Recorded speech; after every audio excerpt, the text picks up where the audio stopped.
Hi friends, ഓണക്കാലമൊക്കെ ആവാറായി. അപ്പോൾ നമുക്ക് ഓണത്തിന് കടയിൽ നിന്നൊന്നും വാങ്ങാതെ വീട്ടിൽ തന്നെ നല്ല ടേസ്റ്റി ആയിട്ടുള്ള കായവറവ് ഉണ്ടാക്കിയെടുക്കാം. നല്ല ക്രിസ്പി ആയിട്ടുള്ള കായവറവ് എങ്ങനെയാണ് ഉണ്ടാക്കിയെടുക്കുന്നതെന്ന് നോക്കാം.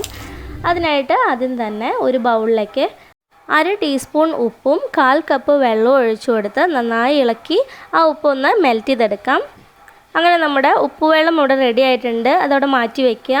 അതിനുശേഷം മറ്റൊരു ബൗളിലേക്ക് ഒരു 2-2.5 കപ്പോളം വെള്ളം ഒഴിച്ച് കൊടുത്തിട്ട് അതിലേക്ക് 1 ടീസ്പൂൺ മഞ്ഞൾപ്പൊടി കൂടി ചേർത്ത് നന്നായി ഒന്ന് യോജിപ്പിച്ച് വെക്കണം. നമുക്ക് ആ കായൊക്കെ തൊലി കളഞ്ഞിട്ട് ഇട്ട് കൊടുക്കാനാണ് കേട്ടോ, അതിൻ്റെ കറിയൊക്കെ പോകാനായിട്ട്. ഇനി നമുക്ക് കായ എടുക്കാം. അപ്പോൾ കായ അത്യാവശ്യം മൂത്ത കായ വേണം എടുക്കാനായിട്ട്. എന്നാൽ മൂപ്പ് ഒത്തിരി കൂടി പോകാനും പഴുത്ത കായ എടുക്കരുത് കേട്ടോ. മൂത്ത കായ വേണം എടുക്കാനായിട്ട്. മൂപ്പ് ഒത്തിരി കുറഞ്ഞിട്ടുള്ള കായയും നല്ലതല്ല. അത്യാവശ്യം മൂത്തിട്ടുള്ള ഒരു കായ എടുക്കുക. എന്നിട്ട് അതിൻ്റെ 2 അറ്റവും ഇതുപോലെ കട്ട് ചെയ്ത് മാറ്റാം. അങ്ങനെ നമ്മൾ ഒരു കായ എടുത്ത് അതിൻ്റെ 2 അറ്റവും കട്ട് ചെയ്ത് മാറ്റി. ഇനി നമുക്ക് ആ തൊലി പൊളിക്കാനായിട്ട് തൊലിയിൽ കത്തി വെച്ച് ഇതുപോലെ ഇങ്ങനെ ഒരു 2-4 പ്രാവശ്യം ഒന്ന് വരഞ്ഞിട്ട് കൊടുക്കണം. ഒത്തിരി ആഴത്തിലല്ല, പതിയെ ഒന്ന് വരഞ്ഞിട്ട് കൊടുക്കുക. എന്നിട്ട് ഇതുപോലെ ഒന്ന് അടർത്തി കൊടുത്തതിന് ശേഷം നമുക്ക് തൊലി പൊളിച്ചെടുക്കാവുന്നതാണ്. അപ്പോൾ നമുക്ക് തൊലി മുഴുവനായിട്ടും പൊളിച്ചെടുക്കാം. അപ്പോൾ ഇങ്ങനെ പൊളിച്ചെടുത്തിട്ടുള്ള തൊലി കളയേണ്ട ആവശ്യമൊന്നുമില്ല കേട്ടോ. അത് വെച്ചിട്ട് നല്ല ഉപ്പേരി നമുക്ക് തയ്യാറാക്കാവുന്നതാണ്. അപ്പോൾ വളരെ പെട്ടെന്ന് നമുക്ക് കാശ് ചിലവൊന്നുമില്ലാതെ വേറെ സംഭവങ്ങളൊന്നും ആവശ്യമില്ലാണ്ട് പെട്ടെന്ന് തയ്യാറാക്കാൻ പറ്റുന്ന ഒരു ഉപ്പേരി നമുക്ക് ഈ ഒരു കായത്തോല് വെച്ചിട്ട് ഉണ്ടാക്കിയെടുക്കാം. നല്ല ടേസ്റ്റിയാണ്. അപ്പോൾ ഞാൻ കായത്തോല് അവിടെ മാറ്റി വയ്ക്കുന്നുണ്ട്. മറ്റൊരു പാത്രത്തിൽ കുറച്ച് ഉപ്പും മഞ്ഞൾപ്പൊടി ഇട്ടിട്ട് കലക്കി വെച്ചിട്ടുണ്ടായിരുന്നു. അപ്പോൾ ആ വെള്ളത്തിലോട്ട് ഇട്ട് കൊടുക്കുകയാണ്. ഇനി നമ്മൾ തൊലി പൊളിച്ചിട്ടുള്ള 2 കായും മഞ്ഞൾപ്പൊടി ഇട്ടിട്ട് കലക്കി വെച്ചിട്ടുള്ള വെള്ളത്തിലോട്ട് ഇട്ട് കൊടുക്കാം. എന്നിട്ട് ഒരു 2 മിനിറ്റ് അവിടെ മാറ്റി വയ്ക്കാം കേട്ടോ. അപ്പോൾ അതിൻ്റെ കറിയൊക്കെ ഒന്ന് പോകാൻ വേണ്ടിയിട്ടാണ് നമ്മൾ ആ മഞ്ഞൾ വെള്ളത്തിൽ ഇട്ട് കൊടുത്തിട്ടുള്ളത്. ഇനി നമുക്ക് അതിൽ നിന്നും ഓരോ കായ എടുത്തിട്ട് തുണി വെച്ച് നന്നായി ഒന്ന് തുടച്ചെടുക്കണം.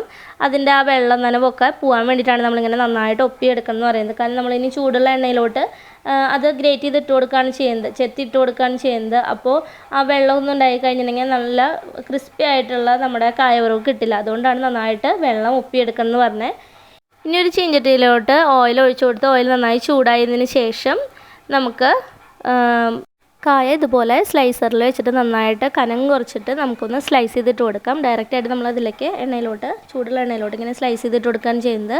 ഒത്തിരി കട്ടിക്കല്ല, കനം കുറച്ചിട്ട് വേണം നമ്മൾ സ്ലൈസ് ചെയ്തിട്ട് കൊടുക്കാനായിട്ട്. പിന്നെ ഇത് സ്ലൈസ് ചെയ്യുന്ന സമയത്ത് കറക്റ്റ് ആയിട്ട് നമുക്ക് കിട്ടണമെന്നില്ല. ചിലപ്പോൾ കുറേയൊക്കെ പൊട്ടിയിട്ടൊക്കെ പോകും. കാണാൻ ഒത്തിരി ഭംഗി തോന്നിയില്ലെങ്കിലും കഴിക്കാൻ നല്ല അടിപൊളിയാണ് ഈ ഒരു കായവറവ്.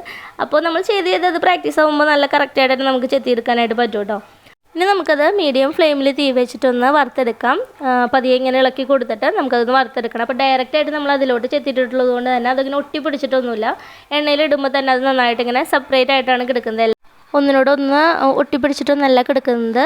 പിന്നെ കണ്ടമാനം നമ്മളതിലോട്ട് ചെത്തിയിട്ട് കൊടുക്കരുത്. കാരണം നമ്മൾ എന്തോരം എണ്ണ എടുക്കുന്നുണ്ട്, ഒത്തിരി എണ്ണ ഉണ്ടെന്നുണ്ടെങ്കിൽ നമുക്ക് നന്നായിട്ട് എമൗണ്ട് കൂടുതലായിട്ട് ചെത്തിയിട്ട് കൊടുക്കാം. കുറച്ച് എണ്ണയിലാണെന്നുണ്ടെങ്കിൽ അതിനനുസരിച്ച് മാത്രമേ നമ്മൾ അതിലേക്ക് ചെത്തിയിട്ട് കൊടുക്കാൻ പാടുള്ളൂ. അല്ലെങ്കിൽ അതൊക്കെ ഒട്ടിപ്പിടിച്ചിട്ട് ശരിക്കും ക്രിസ്പിയായി കിട്ടില്ല കേട്ടോ. ഇങ്ങനെ വിട്ട് കിടക്കുന്ന വിധത്തിൽ വേണം നമ്മൾ ഇട്ട് കൊടുക്കാനായിട്ട്.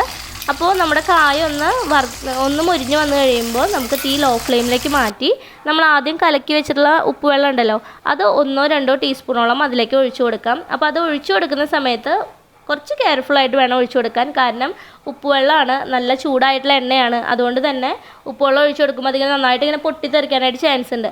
അപ്പോൾ തീ ലോ ഫ്ലെയിമിലേക്ക് ഏറ്റവും കുറച്ച് വെച്ചിട്ട് വേണം നമ്മൾ ഉപ്പുവെള്ളം ചേർത്ത് കൊടുക്കാൻ. അപ്പോൾ ഇത്തിരി മാറി നിൽക്കുക, അത് ഒഴിച്ചു കൊടുത്തിട്ട് കുറച്ച് മാറി നിൽക്കുക. കാരണം ആ വെള്ളം ചിലപ്പോൾ പൊട്ടിത്തെറിച്ചിട്ട് മേത്തേക്കൊക്കെ പൊള്ളാനൊക്കെ ചാൻസ് ഉണ്ട്. അപ്പോൾ അതില്ലാതിരിക്കാൻ കുറച്ച് മാറി നിൽക്കുക. എന്നിട്ട് പതിയെ ഇങ്ങനെ ഇളക്കി കൊടുത്തിട്ട് അത് ആ ഒരു പൊട്ടലും അതുപോലെ ആ ബബിൾസൊക്കെ വന്നതൊന്നും മാറുന്നത് വരെ നമ്മൾ വെയിറ്റ് ചെയ്യുക. അങ്ങനെ മാറി കഴിയുമ്പോൾ നമുക്കത് എണ്ണയിൽ നിന്നും കോരിയിട്ട് മറ്റൊരു പാത്രത്തിലോട്ട് മാറ്റാം. ഒരു ടിഷ്യൂ പേപ്പറിലോട്ട് എങ്ങനെ വെച്ച് കൊടുക്കുക. അപ്പോൾ എണ്ണ അതിലുണ്ടെന്നുണ്ടെങ്കിൽ അതും കൂടി വലിഞ്ഞ് പോകാൻ വേണ്ടിയിട്ടാണ് കേട്ടോ. അപ്പോൾ ഇത്രയേ ഉള്ളൂ നമ്മുടെ കായവറവ് എന്ന് പറയുന്നത്. നല്ല അടിപൊളി നല്ല ടേസ്റ്റി ആയിട്ടുള്ള കായവറവ് ഇവിടെ റെഡിയായി. ഇനി ഓണത്തിന് കടയിൽ നിന്നൊന്നും വാങ്ങിക്കാണ്ട് നമുക്ക് വീട്ടിൽ തന്നെ ഈ ഒരു കായവറവ് ഉണ്ടാക്കിയെടുക്കാം. അപ്പോൾ എല്ലാവരും ട്രൈ ചെയ്ത് നോക്കുക. വീഡിയോ ഇഷ്ടമാണെന്നുണ്ടെങ്കിൽ ലൈക്ക് ചെയ്യാനും ഷെയർ ചെയ്യാനും കമൻറ്റ് ചെയ്യാനും മറക്കരുത് കേട്ടോ. Thanks for watching.